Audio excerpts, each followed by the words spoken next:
Okay, awesome. We are live. I have the wonderful Woo! Donna Poleg of Kaltura. So this is actually probably one of the more fun lives. I have not hosted a LinkedIn Live in probably 5 months.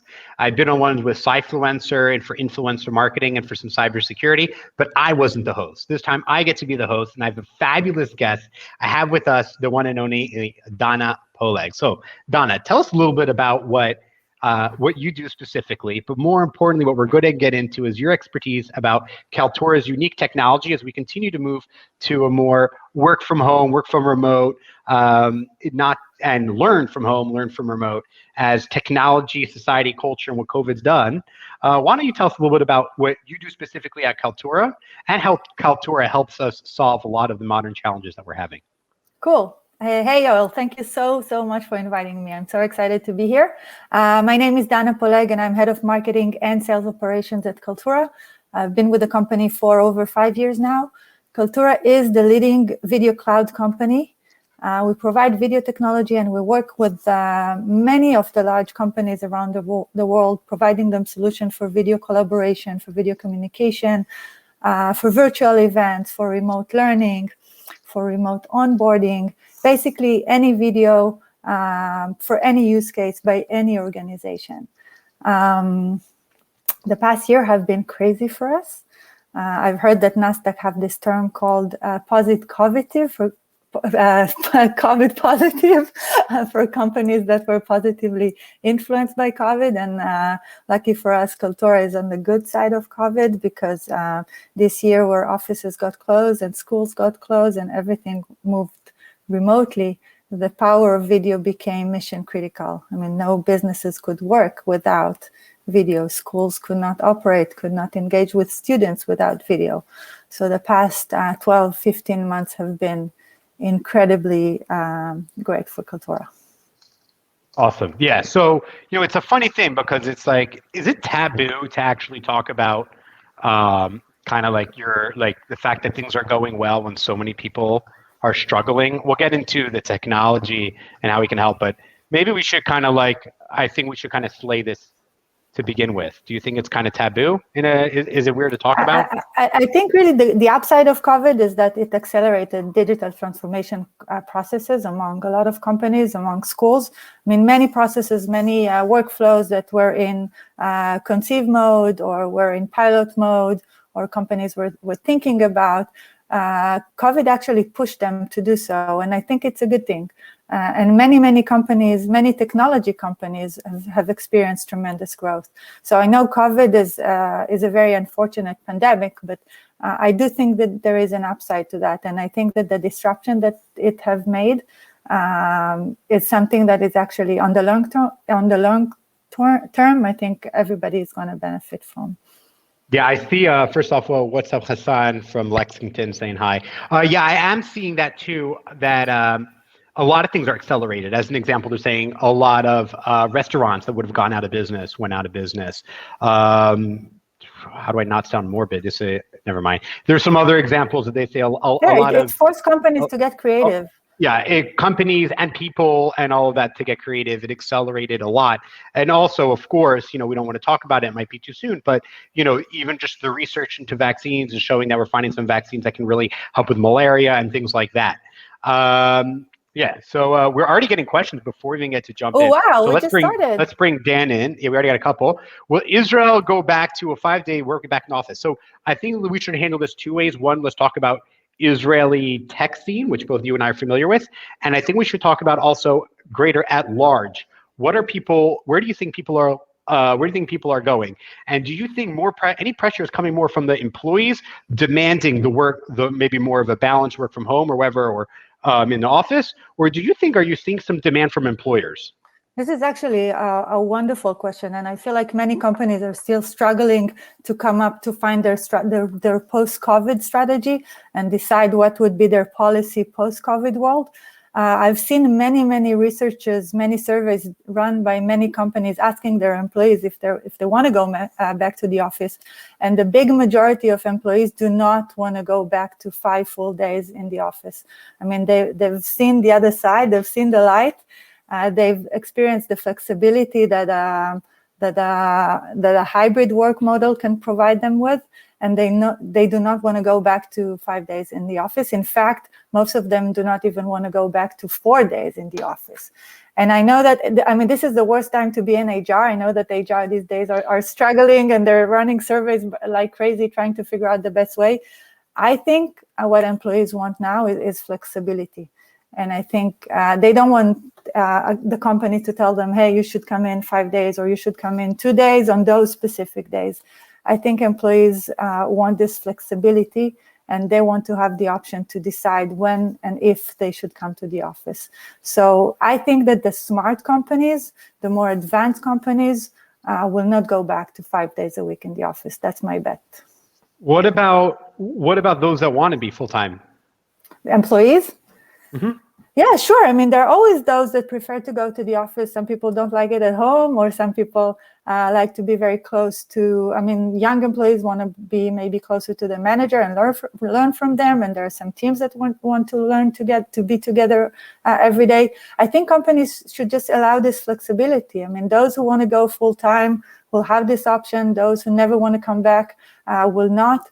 I think that the main essence is that coming to the office will no longer be the default. I mean, up until a year and a half ago, it was the default. Every day I get up at 7, I drive to the office, I get to the office at 9, work 9 to 5 or 9 to 7 or 9 to 9, and head back home. I think now coming to the office would become more purposeful. I mean, you will need a good reason to go to the office. So you will either go there to meet with, I mean, for example, this week I'm going to New York, to our office in New York. After a year, I haven't been there since February. And this week, my team and I will be meeting in the office. We're gonna go grab lunch together. But there is a purpose to that. We go there on purpose, and we all scheduled to go there at the exact same day, so we can eat in person, and we can have lunch together, and we can have our team meeting. But the default is still not going back to the office. Right. So I'm seeing, actually, let me give you an example. We were talking about our team. We're 12 full-time, and we're growing. We'll have 2 more signing. We're going to be 14 in 2 weeks. What we're seeing is that, like, as an example, we're trying to plan like a kibush. Right now, we're totally remote. We've been remote, and we decided we're remaining permanently remote, but only in Israel, because there's for cultural reasons, which I definitely want to make sure we have the opportunity to address that, and so we can actually come together and meet, and people understand the technology and the cybersecurity scene of a lot of our clients. So how do we actually, so we're trying to schedule a time, and we're like looking and like, okay, Thursday would be the best. You know, one person's off next Thursday, another person, I was actually going to step out of the office for my kid's birthday for a couple hours in the middle of the day, which they don't have to tell us. That's fine. You know what I mean? But you're fine with that, right? As the boss, yeah, of course. They don't have to tell us, right? But but we don't know suddenly. If everyone's in the office, we can just say, okay, we're doing a get together. We're doing a Yom Gibush. For those who don't know, Gibush is like a collective activity. A team building. Thank you. A team building exercise for the day, and which is all the more important now since we're working remote. So it's so hard actually to put on the calendar, because we've gone from work-life balance, which I never believed in, to work-life integration. And so what we're seeing is that, like, while you're with your family, you're always taking care of your personal stuff, and you're always, part of you is doing business stuff. That's how I feel, kind of where it's going. So you can always take it, instead of when we used to be in office. I remember when I used to work at Xerox or Morgan Stanley back in Philly, I would try to, like, work into my lunch or take a long lunch to, like, then go to the dentist or get an eye doctor, whatever it is, you know what I mean? Or, like, it's kind of hard. You try to work these things in around. But now you can go to your local one. I didn't have to go on Center City. I can go to the one by my house. I can go to the guy, you know what I mean, the optometrist that works in my synagogue. And so now I find this actually really hard even more to organize, because we've integrated work and personal life. So we're all working also in the evening at night, you know what I mean? But we're also doing personal things and going on a date with our spouse to grab a quick lunch in the middle of the day, right? You have this flexibility, and you can. But now it's so hard for us to find the day for team building. But for example, think about your company. You manage a relatively small company. What would be the post-COVID policy in your company? I mean, what are you planning on doing? Well, I think I should advise. Will you have an office? Are you? Well, so we were about to sign a 5-year lease in downtown Pardes Chana. They built this beautiful new center. We were going to sign literally last February. Then when I came back, I was in America in February. I came back the very end of February, right before Purim, right before coronavirus. We were going to sign on a 5-year lease that was we had the architect plans, everything was ready. We were going to move in October 1st. And then boom, Corona hit. I never even heard back from them. Oh, wow. I actually walked in there. They didn't even finish. It was epic location. So I don't know. I mean, we're still working remotely now. Everyone's still remote, and that is the plan. I can tell you that we at Kaltura, we work with some of the largest companies in the world, and I can see by the investment that they make in technology that there will be some kind of a hybrid model going on. Here, Avner has our SEO team. He was just saying that we were looking for businesses right before Corona hit. Yep. And obviously this stopped. What do you think we should consider before making a final decision? So what are the main things to consider to decide whether you're going to be full-time or if you're looking into getting an office? What do you think are the main considerations? First of all, talk to your people. I mean, it's about what your people want. It's about what company culture do you want to instill. But in any way, whatever model you decide on going with, make sure that you have the right infrastructure to support it, because the decision of moving full remote or moving into a hybrid work model has a lot of implication on the technology that you want to use as a company and about the company culture. So this is a decision that is not lightly made. I know that many companies, for example, have rules that if some of the employees are remote, then there shouldn't be any people in a meeting room while a meeting is taking place. And if you have a meeting, some people are remote, some are in the office, then everyone join remotely, because otherwise the remote folks have a disadvantage because they cannot interact in the same way with the people in the room. This is just one example. No, that's fascinating. So you're saying you shouldn't have, let's say, half a team in-house, half a team in the office, and half a team remote. You can do that. But again, you need to create the infrastructure for that. And for example, if you want all of them to collaborate, what do you mean by infrastructure? Just so we're technology, all following. The technological infrastructure. Think about a brainstorming when some of the people are in the room and some are not. You need to create a space, and even not a meeting. I mean, I can give you an example. My son is a gamer. He's a video gamer. He's 10. He likes playing Fortnite with his friends. So they open a Zoom call. And at the same time, they're all they're all playing Fortnite at the same time, but they're at the same space. Sometimes they talk, sometimes they do not talk, sometimes they play together, sometimes they'll help each other and give each other ammunition, whatever during the game, but they're in the same collaboration space. I think this is something that we should think about as we move our offices into a hybrid mode. You will have some people in the office, some are remote. There will be a virtual space for everyone to be in. That virtual space will have all the content, the knowledge, the information that we need to do our job. We may be talking, we may not be talking, we may want to ask questions, maybe not, but we will be there together virtually during the day. So again, this is just one example, but there are tons of other formats, and every company should come up with the model that works for them. Okay, great. Guys, put in any of your comments or questions. I know we got a little backlog. We will address all of them. Don't worry.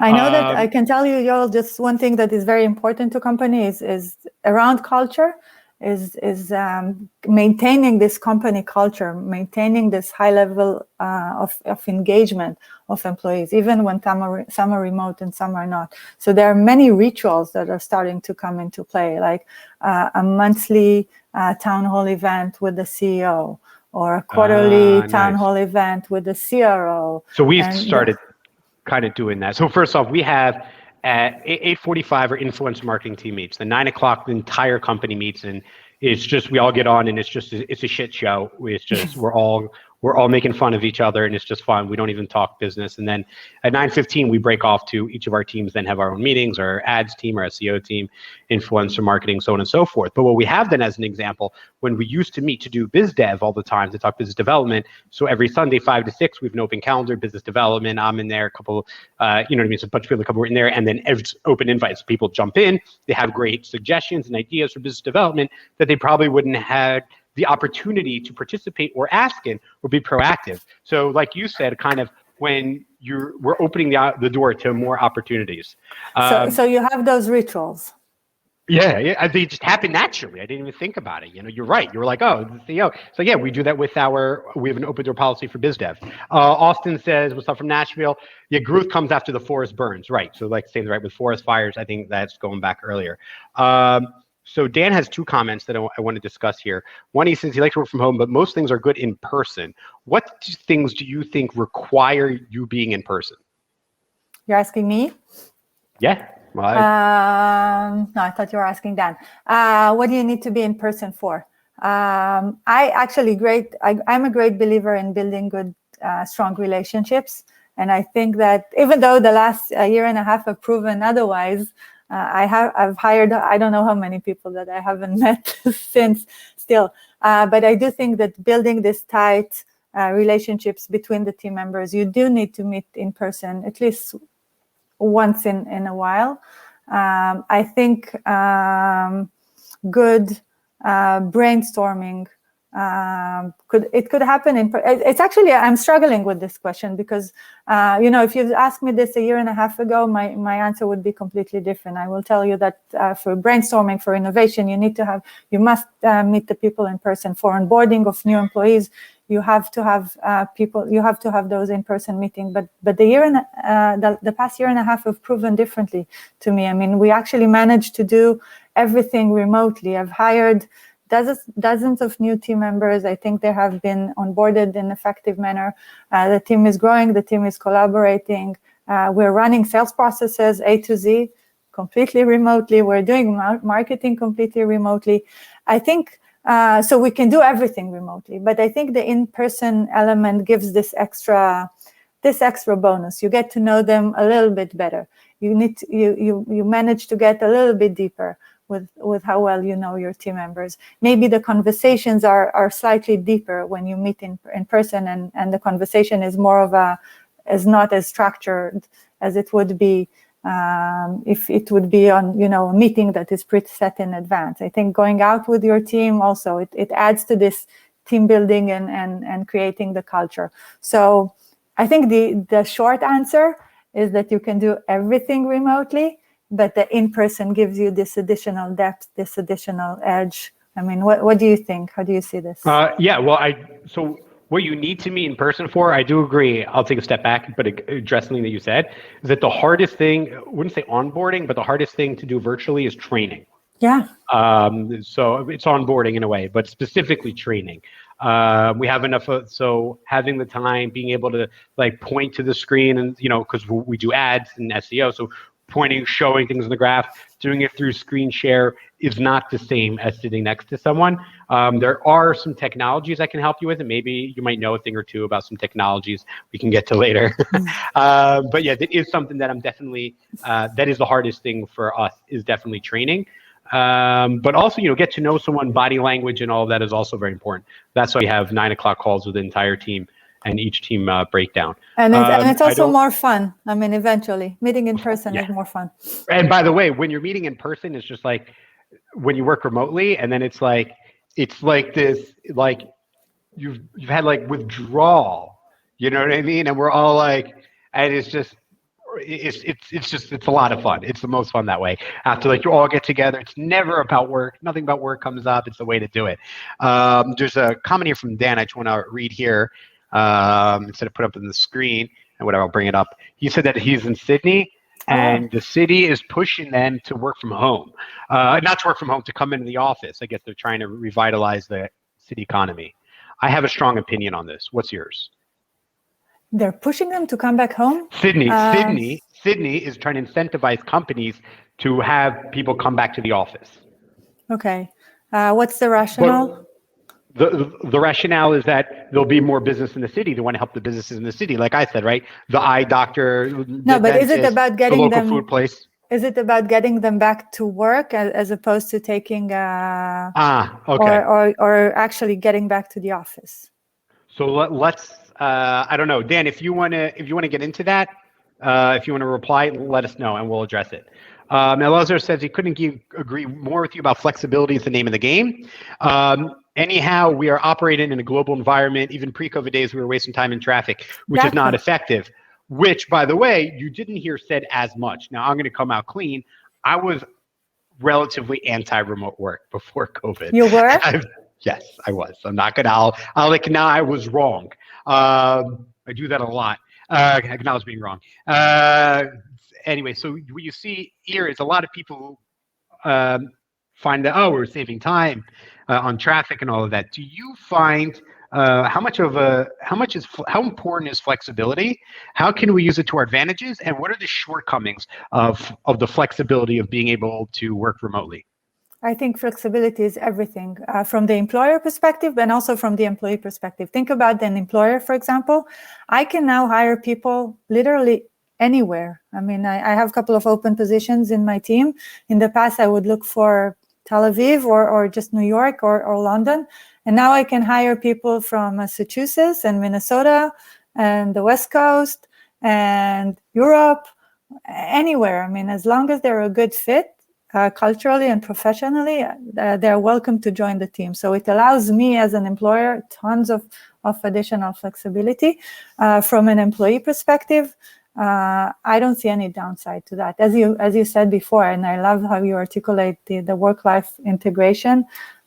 We now have the ability to build our life the way we want them to be. And we have more flexibility. I feel like this year I managed to squeeze into my life so much more and have a better and richer life, even though I worked so hard.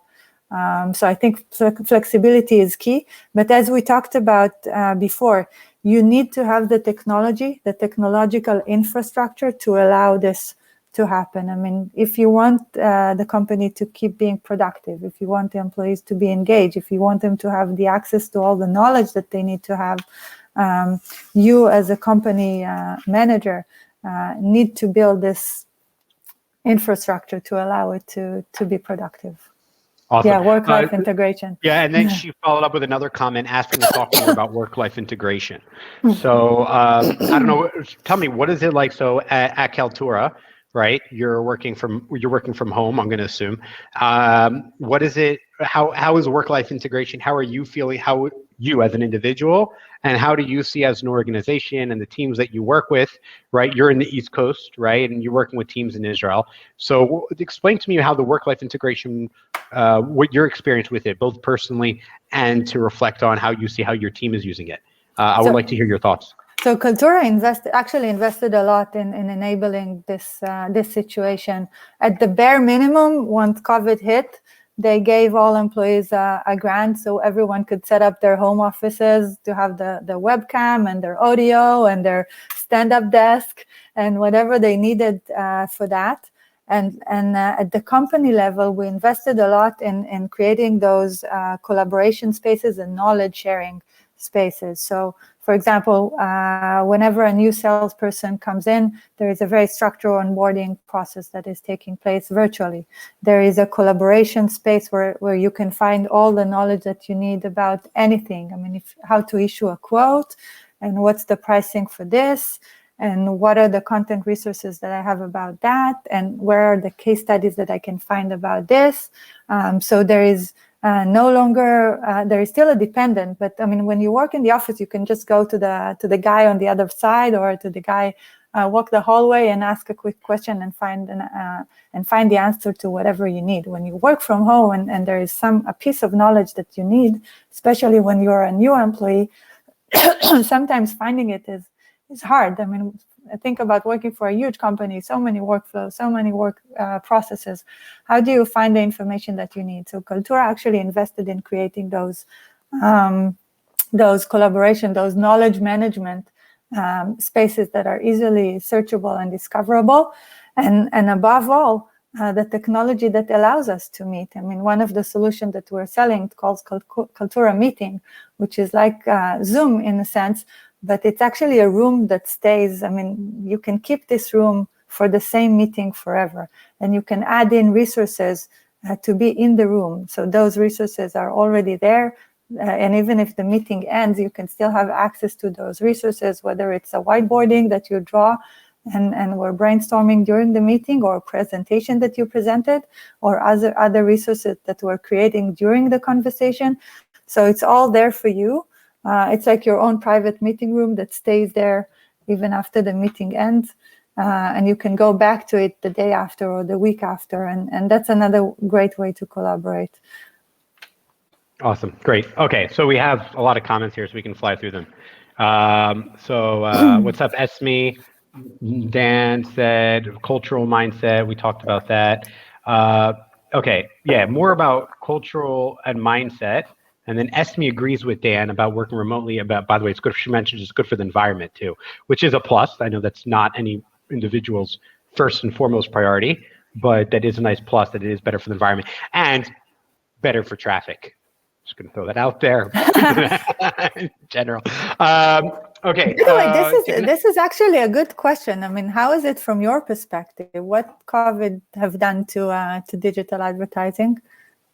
Okay, so I know it's not the topic, but it's no, that's fine. So at first, we lost like a client a day for like 10 days. Because the first couple of days, everybody were like here in the spotlight, like what's going on? Yeah.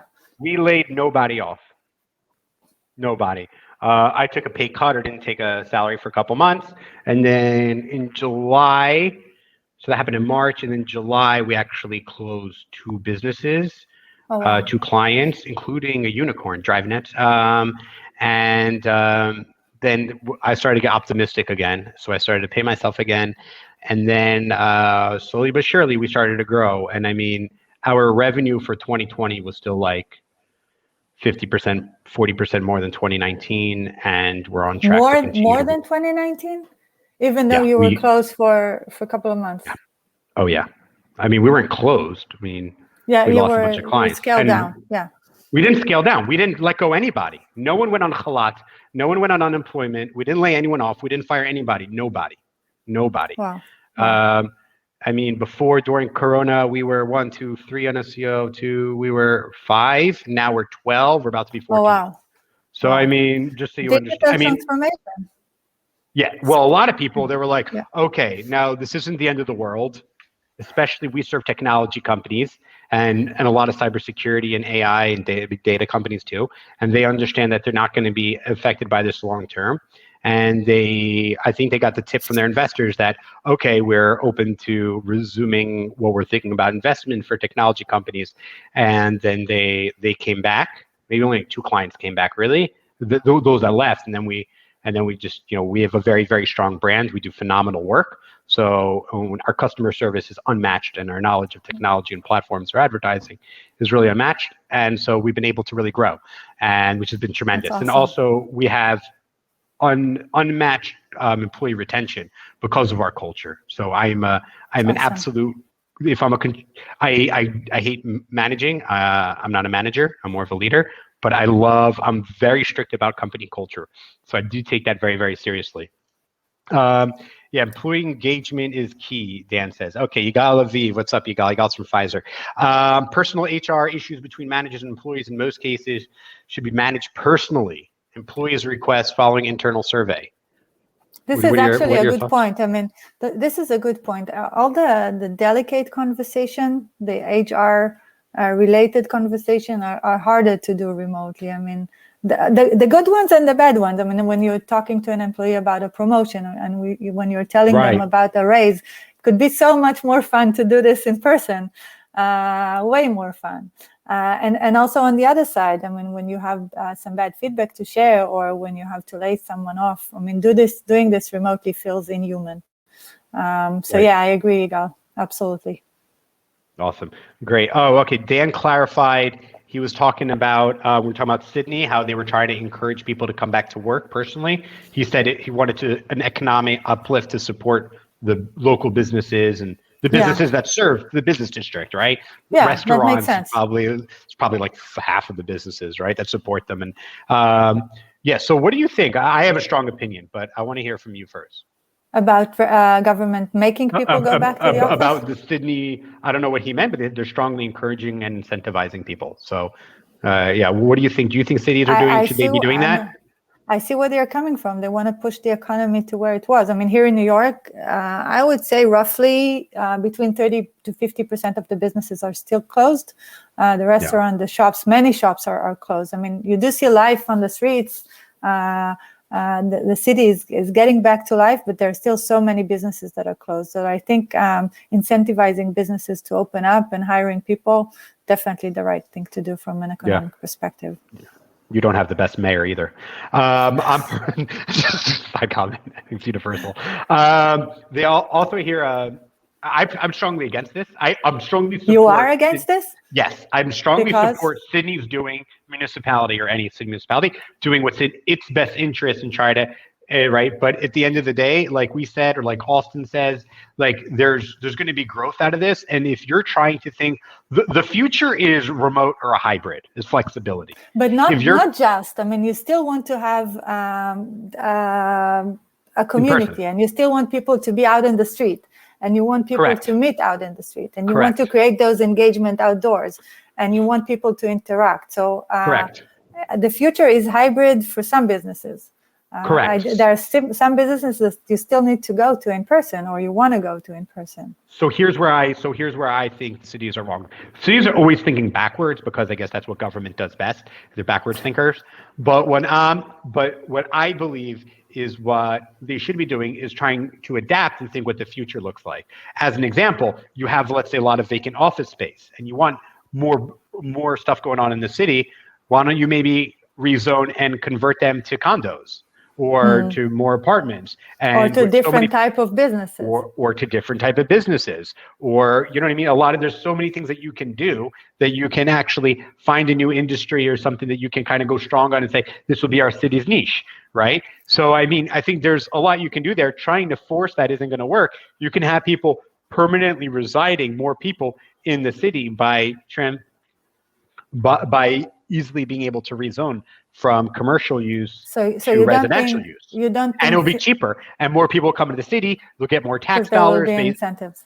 Yes. So you think nothing will go back to where it was pre-COVID? No, I think some things will, of course. But I just think governments think backwards, not forward. They're not innovative. Yeah, I tend to agree. I tend to agree with that. Yeah, awesome. All right. What about? I like the idea of adapting. Exactly, but it's hard for people to think.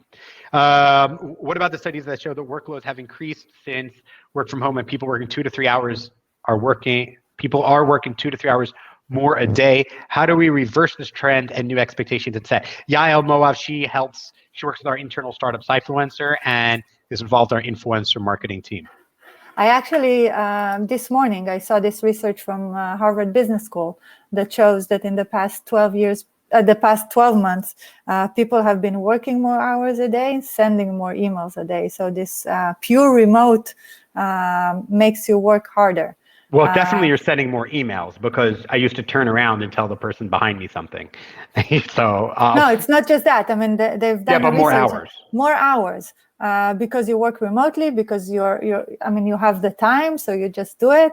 I think, I like this notion of integrated work-life balance. I think at the end, this year was like nothing else. I mean, it was pure disruption. People were nervous about losing their jobs. People were still adapting to this new reality of working solely from home, working just remotely. I think that as we move forward, and that would become our day-to-day, we will see things are starting to balance up to the way they were. I think so too. I think also a lot of people felt really grateful that they had Parnassa employment, and so many people didn't, and so many people still don't. Especially, like you said, because New York City is still closed, much of it. So I think people are taking for granted, and they know so many people scaled back, and they see a lot of their coworkers and people in their industries did get laid off. But another thought, you have so much extra time now that you don't need to commute. Correct. So some of this time you use for additional work and. Correct. So for example, I used to spend between 2 to 3 hours every day to drive into the city. So now I get 3 hours back every day. So some of this time I use for work, and some of this time I use for other stuff, non-work related. So I do work more, but I also have more free time. Excellent. That's a good point. And I know a lot of people say that, I work. I remember interviewing someone said I work remotely and I can work more. This was before Corona. But I said, no, as I said, I was anti-remote work. And so there's something there. You do end up working more, you end up commuting less. So technically, how many hours are you out of the house? It might be the same. But Yeah. Yael does bring up a good point. And you're right, it will reverse and it will balance itself out, I think, in the coming year. Bruce asks, Donna, all right, let us know what is part of the critical tech stack? Oh, that's a very, very good question. So first of all, you need to have means to communicate, whether broadly, I mean, with the entire employee team, like big town hall events, and Kaltura is working with some of the largest corporates there with 200,000, 300,000, 500,000 employees. So you need to have a way for the CEO, for the leadership team to communicate with all of them and to communicate with them in an engaging manner. You do also need to facilitate all other types of communication, whether it's one-on-one or one-to-many or team meetings, group meetings, department meetings, whatever the purpose is. You need to have those flexible meetings infrastructure in place to allow this remote collaboration. So the ability to meet in real time is one. Again, whatever size, whatever scale, whatever purpose, this is one. The other one is around collaboration. We talked about allowing people to collaborate, whether synchronously or asynchronously. I mean, once everybody work remotely, and especially as we build in this work-life integration, not necessarily everybody's going to be online or working at the exact same time. So you need to allow people to collaborate wherever they are, whenever they work. So those shared repository or places where they can share their knowledge or post their knowledge, or those meeting rooms where they can add in whatever content they want to add. So those collaboration spaces, synchronous and asynchronous, is key. Knowledge management, critical. To make sure that everyone have access to the knowledge that they need. Knowledge needs to be searchable, discoverable, and literally at the fingertips of everyone. Yes. Well, we were just discussing this yesterday. I said that if anyone should be able to find out all the information on every account, either in the client spreadsheets and on monday.com. We use monday.com. So if anyone ever needs to pick up where anywhere else left off, or if a client asks me or anyone else on the team something, we all should be able to answer and address it without bothering another team member and all of that. So that's a really good point, is that all the information within your department and the company should be easily to find it. And I like that you said it should be searchable. So I like that. I haven't heard anyone say something and it needs to be findable, searchable, findable. Right. You need to be able to get there. And this is all at the corporate level, but then you need to start diving into the different teams and see what they would need. I'm in marketing, so I need to run virtual events, right? So I need the technology for that, and I need to run virtual events, a lot of virtual events. We do those all the time, so I need to have the technology to do that. If I'm in sales, what tools do I need to engage my prospects? How do I manage a buying cycle that is fully remote? How do I keep my prospect engaged at all time? And video comes into play very nicely here, because it adds in this personal aspects. So it's not just the actual video call, but it's the video message that you can send them before the meeting, introducing yourself. Or we just on, for example, a big RFP in Canada, and we just send them a short video introducing the entire team that's going to working on this initiative, or a meeting summary in a video with all the resources that you discussed during the call. I mean, you need to take every division, every department, and think about the tools that they will need to be successful. HR, for example, how do you interview remotely? How do you effectively interview remotely? We have this customer that just launched. Do you have any tips? So hear this out.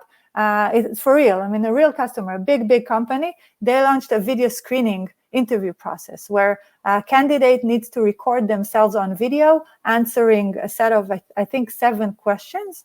Instead of sending their resume, they need to record themselves on video, answering my name, this is my experience, this is why I like this job. And this helps the company do this initial screening and save tons of hours of meetings for their hiring team. So this is just one example, a real one. A big bank that is now implementing video portal for their investment bankers. for VIP clients. I mean, how do you keep those? I mean, billionaires. Think about billionaires that you need to keep close relationship with, and you can no longer take them golfing or on a yacht or give them take them to the box at the garden. How do you maintain this personal relationship?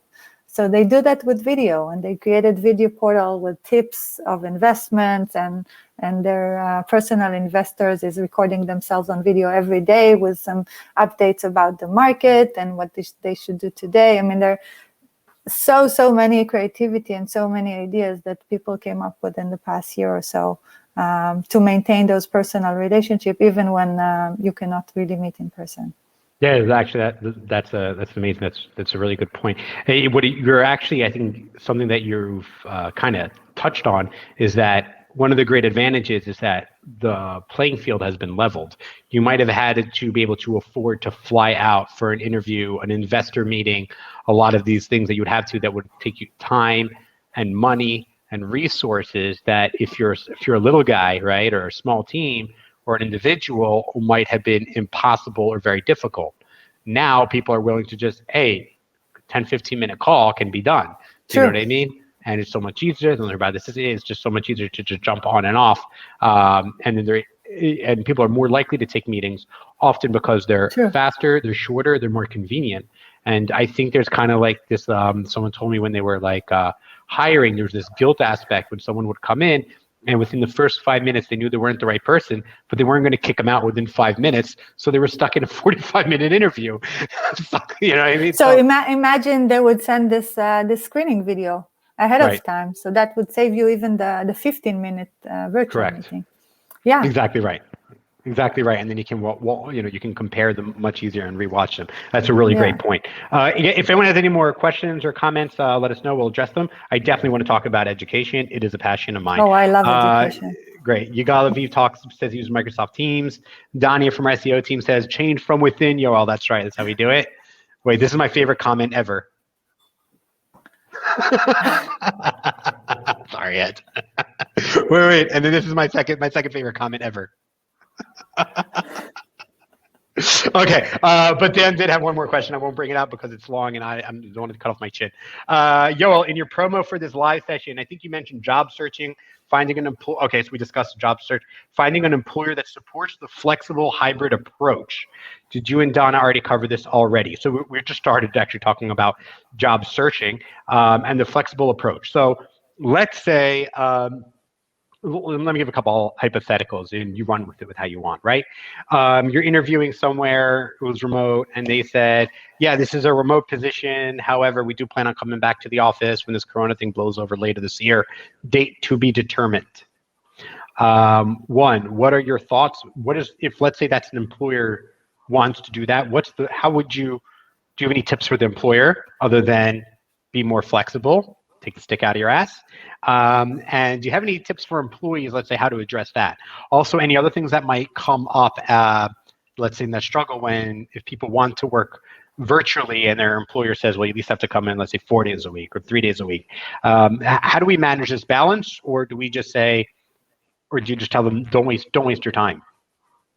With such an employer? It's a good question. I mean, I can tell you about myself that I'm never going back to 5 days a week in the office. Never, ever again for any job. What about 4 days? 3 days? I want to know where you're at. 2 days? Probably 2 to 3. That's what everyone says. That's what everyone says. And I think, again, I think as we said at the beginning, most companies these days are struggling with coming up with the new policy. I know that my company is running surveys almost every week. Really, I don't want to be in HR these days. It's such a struggle. And companies right now are trying to find their way. On one hand, there, as you said at the beginning, some employees do expect to come back to the office. They love to come back to the office. Some never want to go back to the office. So how can you run a company with this level of flexibility? I know that one of the solutions that Kaltura is looking into is to set certain days for certain teams. So if you're in marketing, you'll come in on Monday and Wednesday, and if you're in R&D, you'll do Friday, Thursday, whatever. I don't know that that's going to work because it's not flexible enough. because it's not, at the end of the day, I want to decide when I'm going to the office and when I'm staying home, and I want to come to the office when I have a good reason to come to the office.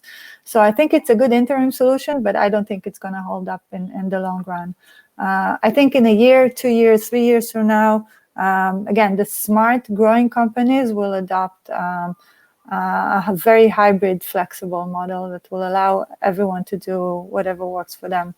I think that's the right approach. Yeah. But I mean, right. So like we have an office here. Ayala from our influencer marketing team. She worked out of here today. She actually left right before the live.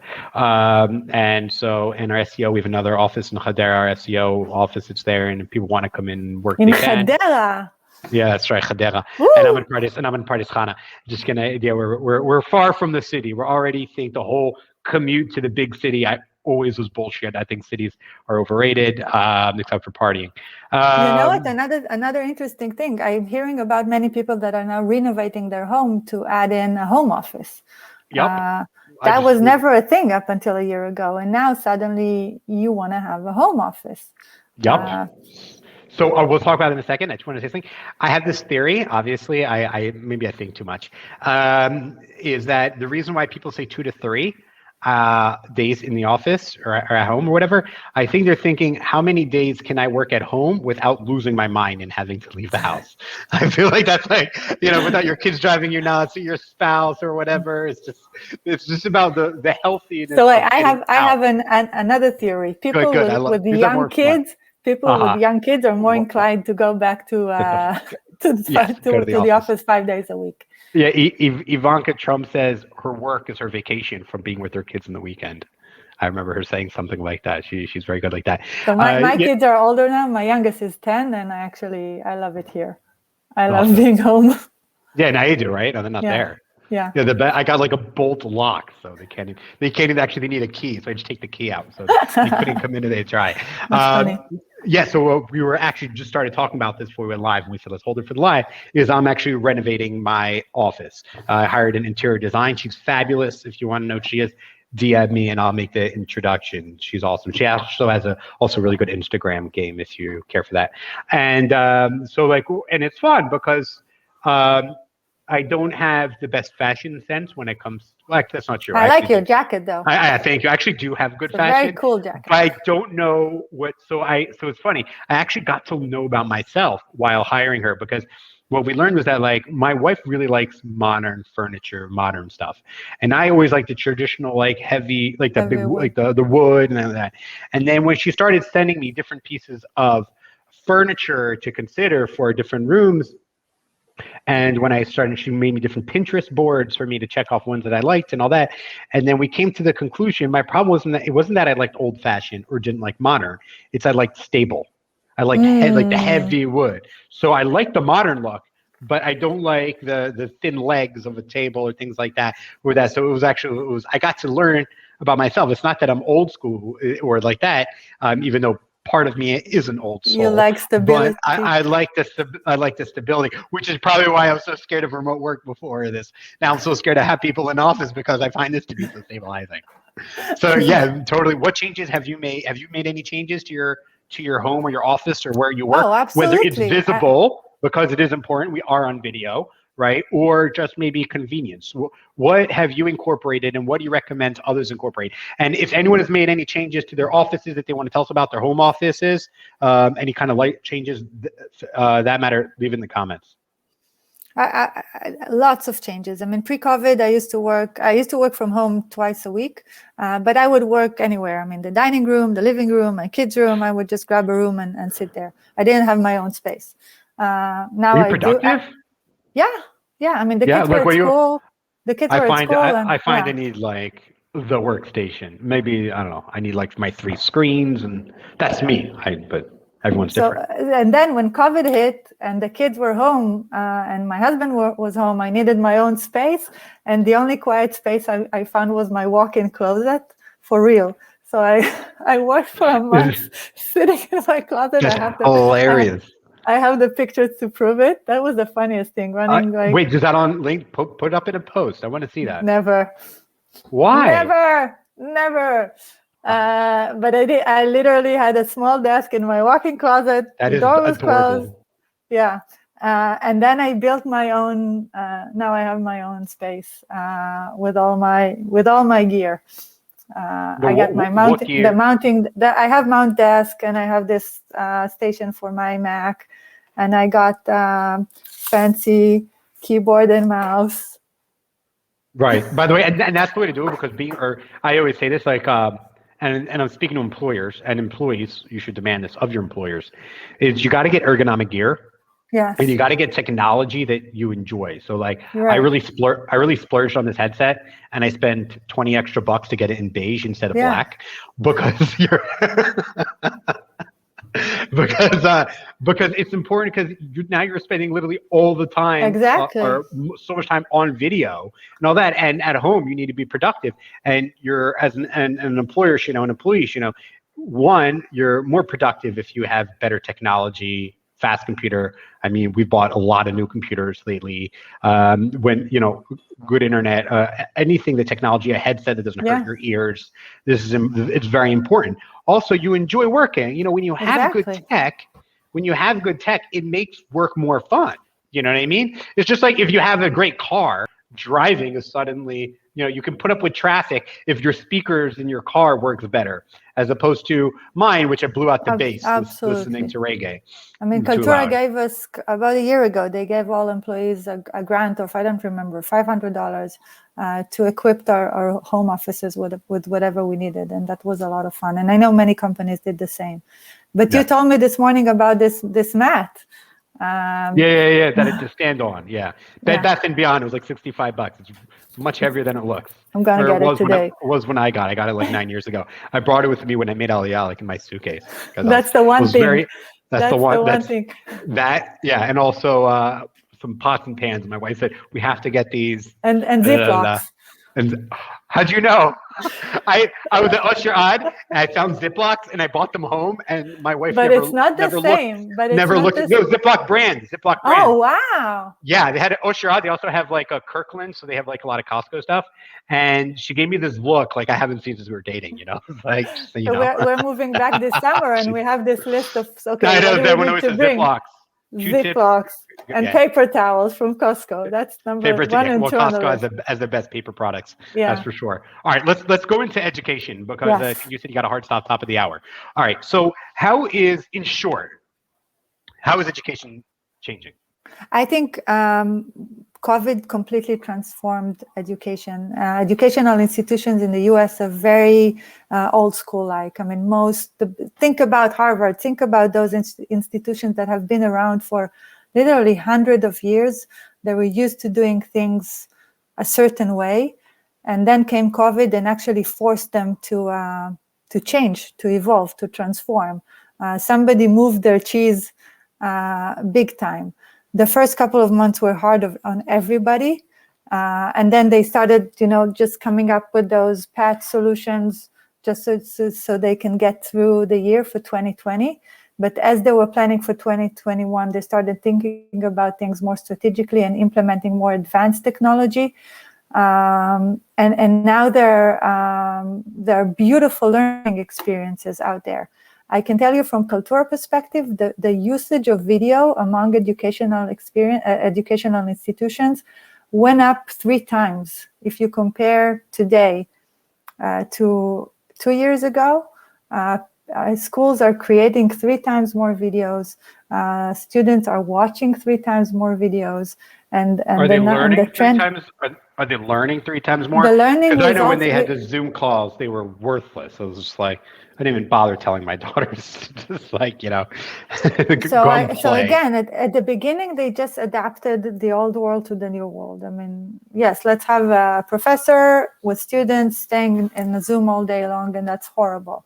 But then they started implementing all those other techniques and engagement features and broke the classes into smaller bites of 20 minutes or 25 minutes and added interactive video quizzes and quick polls and added resources as part of the classroom. And that keeps the kids and the students engaged, and overall the learning results improve, and the kids are happier. Improved, correct? Yes, absolutely, yes. So would you say, let's talk higher education for a second, and then we can talk younger. Would you say education is better remote than in person for higher education. That's a big statement to make. I think I know. Trying to put you on the record. I think it opened them up it forced them to open up to new learning experiences that weren't there before, whether in class or not. Even the way that you would give homework to students now, there are so many new options to allow kids or students to collaborate outside of the classroom, before the class, during class, after class. I think at the end of the day, it will be better after COVID, again, because of this new additional flexibility that was added, because of the technological investment that was made by all of those schools. I don't think they will go back to where things were. Yeah, I think, do you think, well, yeah, I hope a lot of things don't go back to education. I think like higher ed outside of STEM it's a big disruption. I mean, many schools may close, but it also I think many of them suck. In America in particular, and the teachers' unions have been terrible to the students. They've been really caring about themselves. But it forces them to innovate. But it also opens tons of new opportunities for them, because now you can allow access to remote students. Correct. And to students, not just from abroad, but also from other states. And you can push the prices down and make education more accessible and more effective. It's a huge disruption that is taking place these days. Yeah, Dan Wright, he did a mini MBA in marketing before COVID, and the variety used by the facilitator made it so much more fun and engaging. Right, having a different variety of things, and obviously in person, that's a big part of variety and learning that is gone. So, how do we help children who have parents who are working full time, whether it's in the other room or wherever? Or how is education for younger education, where they might not be so tech savvy, and you might have some parents that are actually pretty hesitant to get their kids on technology, such as myself, even though I'm very pro tech, but not for children. How is it changing for younger kids, for let's say elementary school? Elementary school is hard, but if you think about first grade and up, I actually think that those kids are more tech savvy than we are. And I know that this year it's been a lot on the teachers, that they had to come up with all of those innovation, and some teachers were better than others. But again, lots of technology out there, video snippets that you can add in, storytelling, music lessons remotely, collaboration. How do you a way for the kids to collaborate during the class, a way for the kids to collaborate after the class, when the class ended. What else? Drawing boards, so everyone can write on the board. Kids can record themselves on video. My daughter had to submit her recorder homework on video. She had to record herself playing and submit it to the teacher. I hate recorder classes here every day. Yeah, oh my God. Don't schedule a meeting with me at 2 p.m. because this is when they have the recorded classes. I think that for the youngest kids, it's hard. But for kids 6 and up, it's doable. And I've seen it happen here with my kids. Yeah, no, I know what you mean. Do you think people are going to stop, or do you think what people are going to study is going to stop? Like, you think people, like, I have a strong opinion that outside of STEM, you shouldn't go to college. And I have an MBA and I study finance and a lot of these things. Do you think we're going to see permanent shifts culturally in how we value education? I think this is a bigger question than COVID, because information and classes are now becoming more available for free anywhere. I mean, you no longer need to sign up to get a degree if you want to learn something. I tell people now, don't go to, just not STEM. Before COVID, don't go. If I were 10 years ago, everything I could have learned on YouTube. I could have gone and interned somewhere for 6 months and learned entrepreneurship literally for working for an entrepreneur sitting next to them, and learn how they do anything and everything. School's a waste of time, money, resources, energy, and even worse, they teach you how to think backwards. It's a bigger revolution that is taking place. I mean, you don't need to sign up for the full degree. You can go on masterclass or on Lynda or exactly right. Coursera and take a class on about anything, usually for free, and just learn what's practical for you and what you need. Right here, people are joining our live virtually using technology of StreamYard and LinkedIn and some other things, and we're able to learn now live without needing school, understanding where things are going, the technology, the workspace. We talked a little bit about environment. You learn a lot more following conversations, actually, but podcasts than going to school. I think going to school is still important to open your horizons. One, I mean, you may learn things that you would not go and study and sign up for if you weren't there. And also, it's about making those connections and networking. So there is still a lot of value. The networking is a good point. I don't think many people do. I think many people just go to class just to get the A, to get the degree.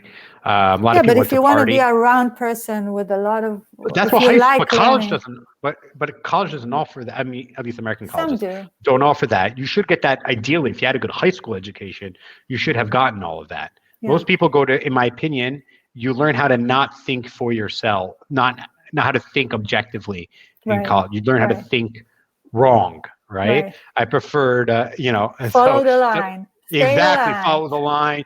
How to get a job, work for the corporate code. No, there's no room for independence. Yeah. Do you need to jump off? I know you said you had a meeting. I do. I'm sorry.